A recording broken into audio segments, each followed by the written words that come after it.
আউযুবিল্লাহি মিনাশ শাইতানির রাজিম বিসমিল্লাহির রহমানির রহিম। সম্মানিত দর্শক শ্রোতা, আসসালামু আলাইকুম। আশা করি মহান আল্লাহর ইচ্ছায় আপনারা সবাই ভালো আছেন। আলহামদুলিল্লাহ, আমিও ভালো আছি। আমি মোহাম্মদ জুয়েল মোল্লা, আমার ইউটিউব চ্যানেলের পক্ষ থেকে আপনাদের সবাইকে জানাই আন্তরিক শুভেচ্ছা ও অভিনন্দন। আজ আমি আপনাদের সামনে একটা অত্যন্ত মূল্যবান এবং গুরুত্বপূর্ণ আলোচনা নিয়ে উপস্থিত হয়েছি। আজকের আলোচনা, বর্তমান সময়ে দেখা যাচ্ছে যে কিছু কিছু জায়গায় বিএনপির লোকেরা, আমার বিশ্বাস যে এরা বিএনপির লোক না, এরা প্রকৃত বিএনপি নয়, কিন্তু বিএনপির নামধারী, বিএনপির পরিচয়ে কিছু লোক, কিছু পাতি নেতা, এরা ওয়াজ মাহফিলে বাধা দিচ্ছে, হুজুরকে অপমান করছে এবং মাইক সরিয়ে নিচ্ছে। গোটা বছর ধরে যে কাজটা করে আসছে, ওয়াজ মাহফিলে বাধা দেওয়া, বক্তাকে অপমান করা, মাইক কেড়ে নেওয়া, যার জন্য আওয়ামী লীগকে এই 16টা বছর ধরে ধিক্কার দিয়ে আসছি, নিন্দা জানিয়ে আসছি, সেই একই কাজ যদি বিএনপি হোক, জামাত হোক, আওয়ামী লীগ হোক বা বিএনপির পরিচয় অন্য কেউ হোক করে থাকে, তাকে তো ছাড় দেওয়া যাবে না। সাধারণ জনগণকে অনুরোধ করব, যে খানকির ছেলে, যে সব খানকির ছেলেরা এই ওয়াজ মাহফিলে বাধা দেবে, মেরে হাত পা ভেঙে দিতে হবে, শুকনো মাটিতে জ্যান্ত পুঁতে দিতে হবে। তার পরিচয় যাই হোক, সে যে দলেরই হোক, সে একটা দুষ্কৃতিকারী, সে একটা জঘন্য লোক। মানুষ বলে যে মুক্তিযোদ্ধারা এই দেশের শ্রেষ্ঠ সন্তান। আমি কথা বিশ্বাস করি না। আমি মনে করি আলেমরাই এই দেশের শ্রেষ্ঠ সন্তান। কারণ আমরাও বিএনপি করি, আমরাও বিএনপির বাইরে না।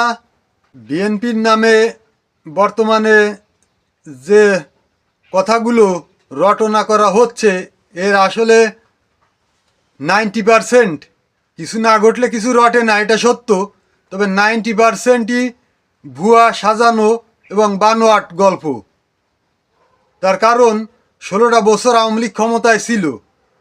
আমার ঘের, আমার জমি যদি আওয়ামী লীগ দখল করে খেয়ে থাকে 16টা বছর, এখন কি হলো?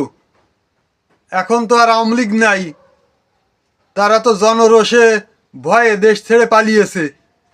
এখন তো আমার জমিতে, আমার ঘেরে আমি ফেরত যাব, আমারটা আমি ফিরিয়ে নেব। এখন এইটাকে এক শ্রেণী অপপ্রচার করে দখল বলে চালাতে চাচ্ছে, যে বিএনপি দখল করে খাচ্ছে, এটা বলে চালাতে চাচ্ছে। যেমন এই যে বাগেরহাট টোলে 5 আগস্টের পরে আওয়ামী লীগ পালিয়ে গেল, যাওয়ার পরে কিছুদিন পর থেকে দেখি বিএনপি টোলে কালেকশন করছে।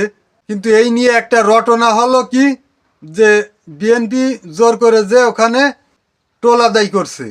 পরবর্তীতে জানা গেল আওয়ামী লীগের যারা ডাক নিয়েছিল তারা তো জনরোষে পালিয়ে গেছে, এবং এরা গোপনে যোগাযোগ করে তাদের এই যে শেয়ার, এটা বিক্রি করে গেছে বিএনপির লোকের কাছে।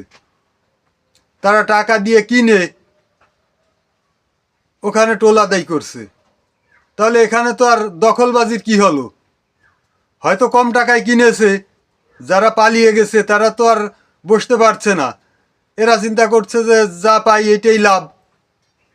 আমি বিশ্বাস করি প্রকৃত বিএনপির কোনো লোক, যারা প্রকৃত বিএনপি, যারা কোনো দলকে ভালোবাসে, এরকম কোনো লোক ওয়াজে বাধা দেবে না। কারণ বিএনপি শহীদ প্রেসিডেন্ট জিয়াউর রহমানের দল। বিএনপির প্রতিষ্ঠাতা জিয়াউর রহমানের চরিত্র এরকম না। ওয়াজ মাহফিলে বাধা দিতে হলে ইসলাম বিদ্বেষী চরিত্র হতে হবে।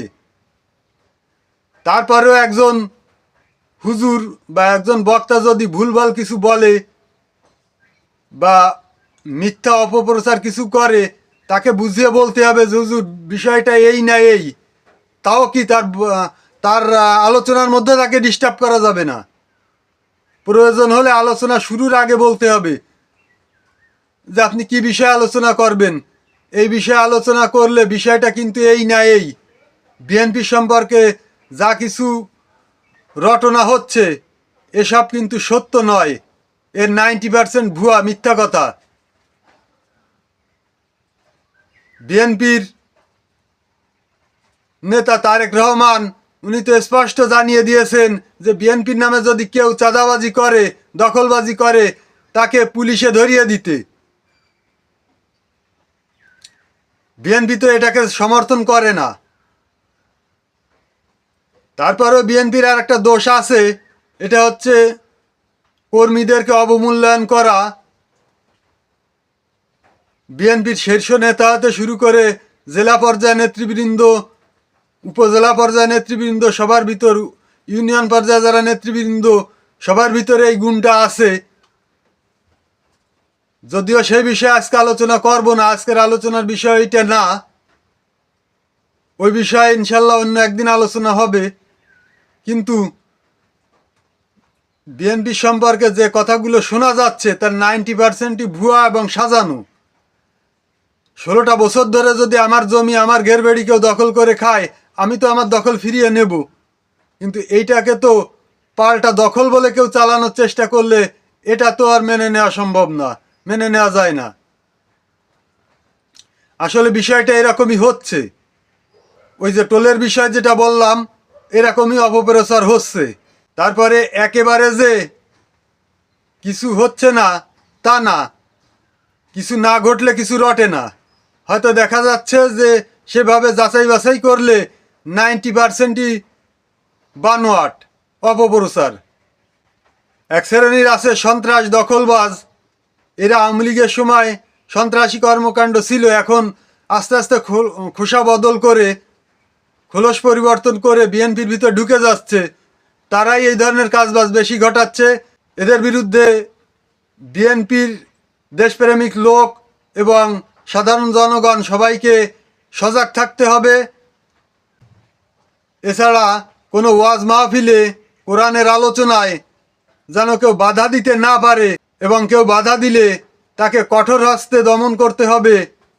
এ বিষয়ে সাধারণ জনগণকে আরও বেশি সজাগ থাকতে হবে। সম্মানিত দর্শক শ্রোতা, এই ছিল আজকের আলোচনা। আশা করি আজকের আলোচনা আপনাদের সবার কাছে খুবই ভালো লেগেছে। এই ধরনের আলোচনা নিত্য নতুন সবসময় পেতে আমার চ্যানেলটাকে সাবস্ক্রাইব করবেন। সাবস্ক্রাইব করে অল বাটনে চাপ দিয়ে এর নোটিফিকেশন বাজিয়ে রাখবেন, যাতে পরবর্তী ভিডিও আসলে অটোমেটিক আপনার কাছে চলে যায়। এবং বেশি বেশি শেয়ার করে আত্মীয় বন্ধু বান্ধবদের মাঝে ছড়িয়ে দেওয়ার অনুরোধ করছি, যাতে সবাই দেখার সুযোগ পায়।